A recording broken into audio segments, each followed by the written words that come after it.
દયા અને સ્નેહનું. સ્વામિનારાયણ હરે સંવત 1883 આષાઢવદી પડવાને દિવસ સ્વામી શ્રી સહજાનંદજી મહારાજ શ્રી ગરડા મધ્યે દાદા ખાચરના દરબારમાં પોતાના ઉતારાને વિશે વિરાજમાન હતા. અને તે દિવસ ઠક્કર હરજીએ પોતાને ઘેર શ્રીજી મહારાજની પધરામણી કરી. ત્યારે શ્રીજી મહારાજ ત્યાં પધાર્યા. પછી ઉગમણે દ્વાર ઓરડાની ઓસરીએ ઢોલિયા ઉપર ગાદી તકિયા બિછાવીને શ્રીજી મહારાજને વિરાજમાન કર્યા. પછી હરજી ઠક્કરે શ્રીજી મહારાજની કેસર ચંદનાદિકે કરીને પૂજા કરી. એવી રીતે શ્રીજી મહારાજ પૂર્વ મુખારવિંદે વિરાજમાન હતા ને સર્વ શ્વેત વસ્ત્ર ધારણ કર્યા હતા. અને કંઠને વિશે મોગરાના પુષ્પના હાર તથા 2 ભુજાને વિશે તે પુષ્પના ગજરા તથા પાઘને વિશે તે પુષ્પના તોરા તે અતિશય વિરાજમાન હતા. અને શ્રીજી મહારાજના મુખારવિંદની આગળ મુનિમંડળ તથા દેશ દેશના હરિભક્તની સભા ભરાઈને બેઠી હતી. તે સમયમાં શ્રીજી મહારાજે સર્વ સંત મંડળને પ્રશ્ન પૂછ્યો, જે હરિભક્તના હૃદયને વિશે દયા અને સ્નેહ એ 2 સ્વાભાવિક રહ્યા હોય, ત્યારે સ્નેહનું સ્વરૂપ તો મધ જેવું છે, તે જ્યાં ત્યાં ચોંટે. અને દયાનો સ્વભાવ એવો છે જે જ્યાં ત્યાં દયા કરે. ત્યારે ભરતજીએ મૃગલા ઉપર દયા કરી તો તે મૃગલીને પેટ જન્મ લેવો પડ્યો. અને જે દયાવાન હોય તેને જે ઉપર દયા આવે તે સંગાથે સ્નેહ થયા વિના રહે નહીં.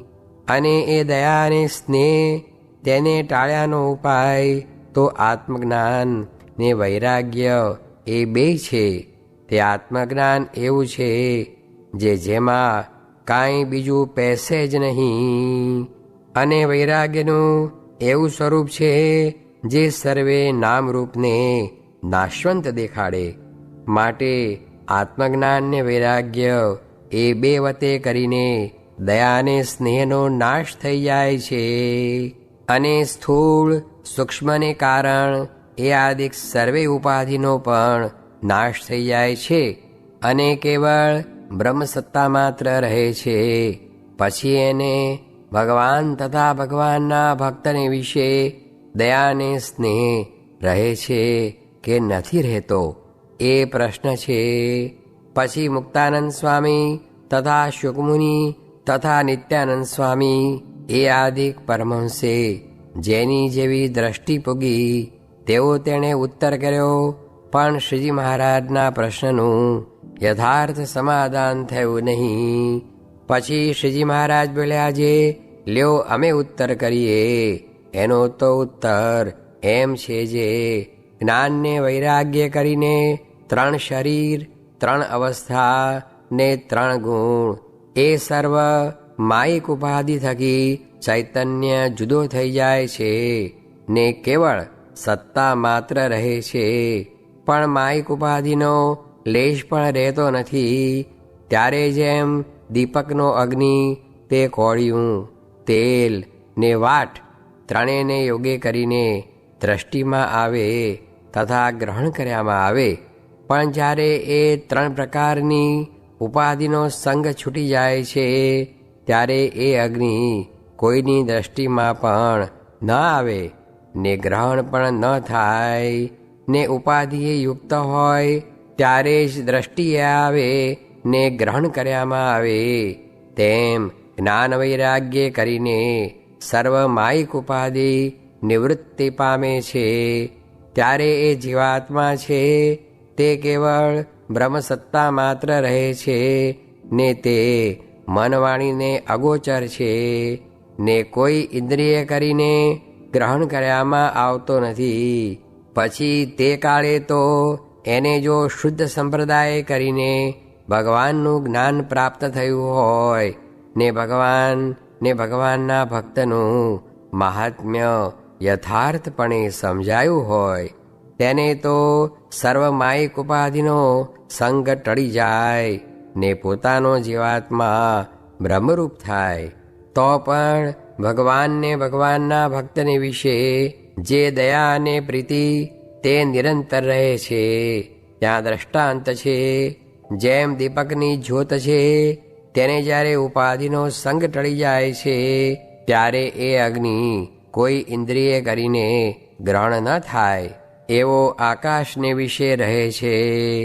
તો પણ એ અગ્નિને વિશે સુગંધી તથા દુર્ગંધીનો જે પાશ લાગ્યો હોય તે ટળતો નથી. જેમ વાયુ છે તે તો અગ્નિ થકી પણ વધુ અસંગી છે, તો પણ તેને સુગંધી તથા દુર્ગંધીનો પાશ લાગે છે. તેમ જે જીવાત્માને જ્ઞાન વૈરાગ્ય કરીને માયિક ઉપાધિનો સંગ ટળી જાય છે તો પણ સત્સંગનો પાશ લાગ્યો છે તે ટળતો નથી અને તે બ્રહ્મરૂપ થાય છે. તો પણ નારદ સંકાદિક ને શુકજીની પેઠે ભગવાન તથા ભગવાનના ભક્તને વિશે અતિશય દયા ને પ્રીતિએ યુક્ત વર્તે છે.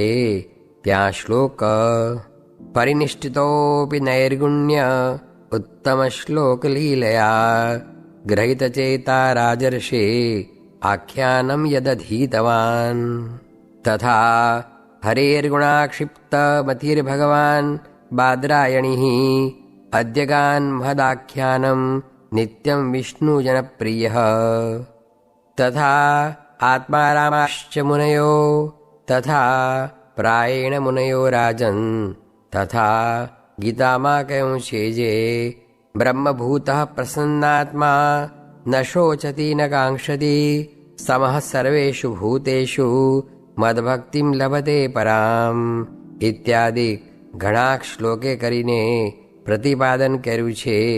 જે ભગવાનના ભક્ત હોય તે જ્ઞાન વૈરાગ્ય કરીને માયિક ઉપાધિને ત્યાગ કરીને બ્રહ્મરૂપ થયા હોય તો પણ ભગવાન તથા ભગવાનના ભક્તને વિશે દયા અને પ્રીતિ તેને યુક્ત હોય છે. અને જે ભગવાનનો ભક્ત ન હોય ને કેવળ આત્મજ્ઞાન અને વૈરાગ્ય કરીને માયિક ઉપાધિને ટાળીને સત્તા માત્ર વર્તતો હોય તેને તો સાધન દશાને વિશે ભગવાનની ઉપાસનાએ રહિત એવા જે કેવળ આત્મજ્ઞાની તેના સંગરૂપ કુસંગનો પાશ લાગ્યો છે. માટે ભગવાનને ભગવાનના ભક્તને વિશે દયાને સ્નેહ થતા નથી.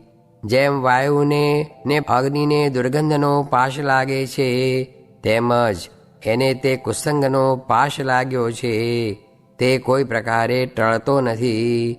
જેમ અશ્વત્થામાં બ્રહ્મરૂપ થયો હતો પણ એને કુસંગનો પાશ લાગ્યો હતો, માટે શ્રી કૃષ્ણ ભગવાન ને તે ભગવાનના ભક્ત જે પાંડવ તેને વિશે દયાને સ્નેહ થયા નહીં.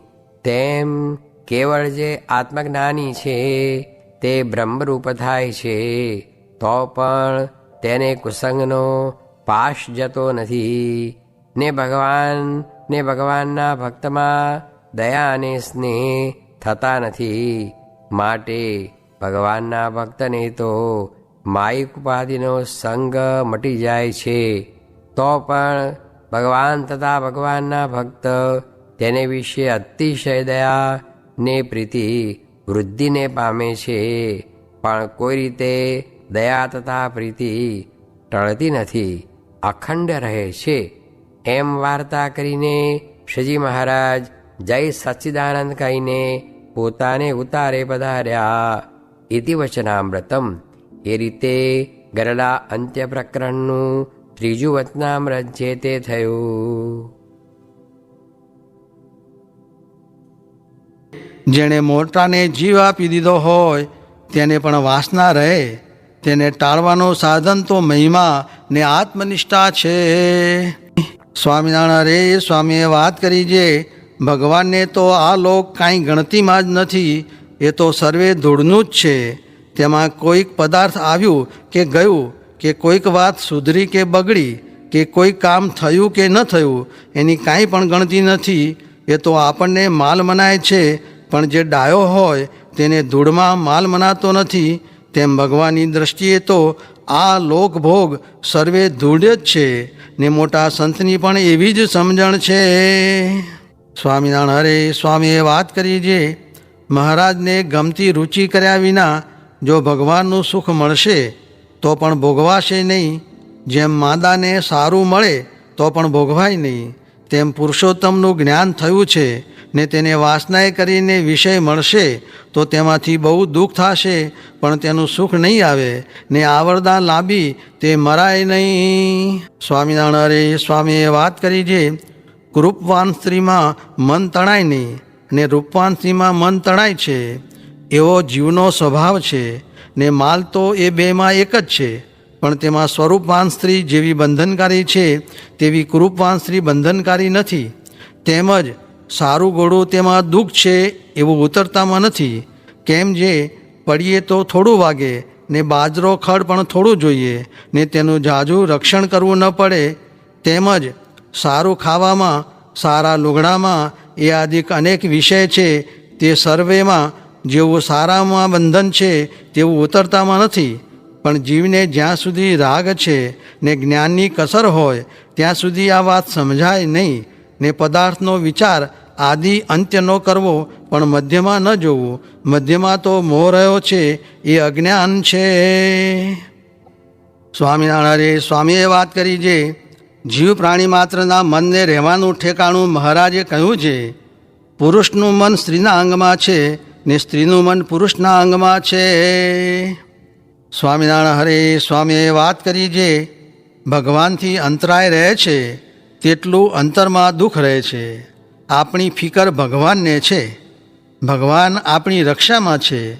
જેમ છોકરા મા બાપને ઘરેણાં કરાવવાનું કહેતા નથી પણ એની મેળે જ કરાવે છે, તેમ આપણે ભગવાનને કહેવું નહીં પડે, એની મેળે રક્ષા કરશે. ને કહેશો જે ભગવાનના ભક્તને દેહમાં રોગ કેમ આવે છે, તો એ તો દેહમાં વાસના બહુ છે, માટે એની વાસના તોડાવ્યા સારું રોગને પ્રેરે છે અને પછી શુદ્ધ કરે છે. સ્વામિનારાયણ હરે સ્વામીએ વાત કરી છે, આ જીવ તો ઘરમાં, કુટુંબમાં, લોકમાં, ભોગમાં ને દેહમાં ગીરના આંધળાની પેઠે વળગ્યો છે, પણ અંતે રહેવું નથી, એ મૂકીને ચાલ્યું જવાશે. સ્વામિનારાયણ હરે સ્વામીએ વાત કરી છે, એકવાર મહારાજે આનંદ સ્વામીને પૂછ્યું છે, તમને કોઈ ક્રિયામાં પ્રેરીએ તો કેમ થાય? ત્યારે કહે છે, તમે કહો તે પ્રમાણે કરું. પછી મુક્તાનંદ સ્વામીને પૂછ્યું કે તમે કેમ કરો? ત્યારે તે કહે છે, હું તો એક હાથ વૃત્તિ બહાર કાઢું ને બે હાથ પાછી વાળું ત્યારે સુખ થાય. પછી સ્વરૂપાનંદ સ્વામીને પૂછ્યું કે તમારે કેમ? તો કહે છે, હું તો જે જે ક્રિયા કરું તે પદાર્થ ટળી જાય ને તમારી મૂર્તિ જ દેખાય. ત્યારે મહારાજ કહે, એ તો અમને સમજાતું નથી. ત્યારે તે કહે છે, જેમ તીરમાં લીંબુ પરોવ્યું હોય ને તે તીર જ્યાં માંડે ત્યાં લીંબુ દેખાય પણ નિશાન ન દેખાય, એમ તમારી મૂર્તિ દેખાય છે. ત્યારે જુઓ એ પણ સ્થિતિ, માટે મૂર્તિ દેખાય તેવી સ્થિતિ કરવી, તે નિજાત્માનમ બ્રહ્મરૂપમ એ શ્લોક પ્રમાણે કરવી. સ્વામિનારાયણ હરે સ્વામીએ વાત કરી છે, જેમ ગુજરાતમાં પાછલી પોર રાતથી મવડા ટપ ટપ ખરવા માંડે છે તે પોર દીક સુધી ખરે છે, તેમ જીવને પોર રાત પાછલીથી તે પાછી પોર રાત જાય ત્યાં સુધી સંકલ્પ થયા જ કરે છે, પણ ભગવાનનો એકે નથી થતો.